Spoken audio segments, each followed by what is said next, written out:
Oh, Coach Lav, so a little brief bio of who you are, how you got started. You've been in the fitness industry for 25 plus years now. How your journey got started.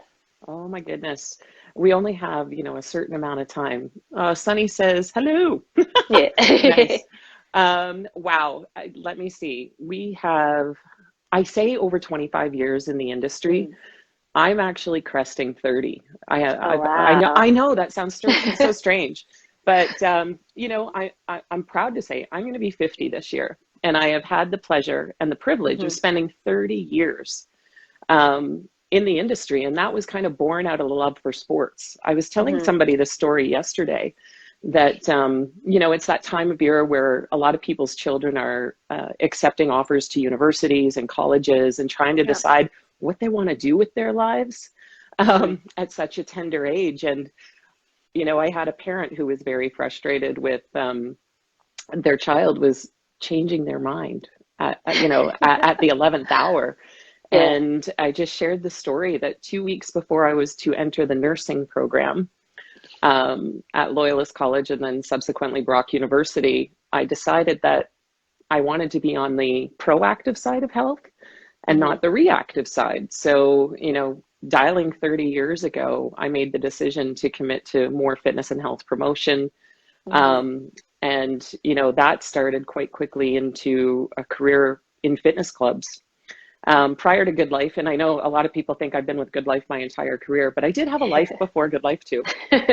And, I have done everything from, I had a corporate fitness business with a corporation called Nortel, which some people on the line may or may not know because that Mm. doesn't exist anymore in the state that it used to, but developing stretch break programs, working on ergonomics in those centers. But I also was a personal trainer out of the back of my car. Hmm. I carried around a step and dumbbells and barbells. The Yeah. Pontiac Sunbird was my mobile gym at the time. Um, but I've managed clubs, Cass, and I've been a Hmm. trainer. I've obviously been in group fitness a lot. We started team training at GoodLife Fitness about 10 years ago. So guiding team training. And I think,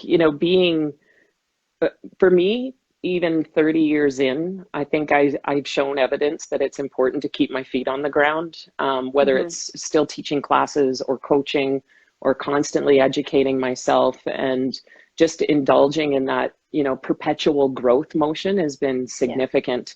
Now I'm vice president of group experience at GoodLife Hmm. Fitness, and, we like to define that as all things group.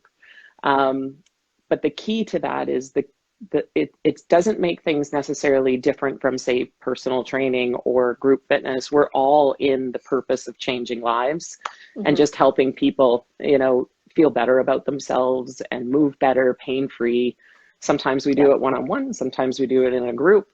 And I think for me, the indulging in group fitness gives me still a chance to connect with people personally every once in a Hmm. while. And I still get people that come up to me and say, do you do personal training? Do you do personal training? Which gives me a great opportunity to refer them to some of the great folks we have. Hmm. So that's kind of 30 years in. You're doing a lot of the Good Life Live on IG, Instagram right now as well. Um, Yes. which classes are your favorite right now to teach, or do you like all teaching all of them? Somebody asked me once what my favorite was, and my favorite class to teach is movement. Hmm. And sometimes that takes on the persona of boxing. Sometimes it's, strength or endurance. Sometimes it's mobility, balance, athletic conditioning. To me, the root of it all and the main purpose is movement. And anything that helps people stay engaged, Hmm. right? We know that adherence is born out of enjoyment. So Yeah. when we're getting something good out of something and we're feeling all the feels, we're going to do it again and again and again. Hmm. Um, and the live streams as the midday breaks, the goal, like Patch's goal was, people are losing their jobs right now. We wanted to give something to Canada that was going to be so accessible.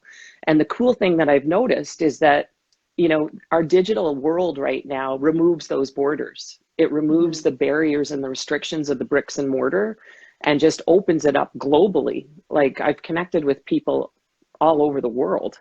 Hmm. Um, and through our brand, like people know GoodLife Fitness in other countries now as well. But you know, me doing those was kind of that, I don't want to say I was the last one, like last person standing, but you know, our resources were very limited at the time. Yeah. And it is a privilege. It's a privilege to be able to do those kinds of things. And it is putting yourself out there, right? Like Yeah, even us definitely. doing this kind of thing, right? Absolutely. We would hope that people that log on are logging on for all the right reasons and there to learn and be supportive and all those other things. So you have to have a bit of a, you know, strong back when you put yourself out in public like that. But I think it's doing the right thing right now as a company. Yeah.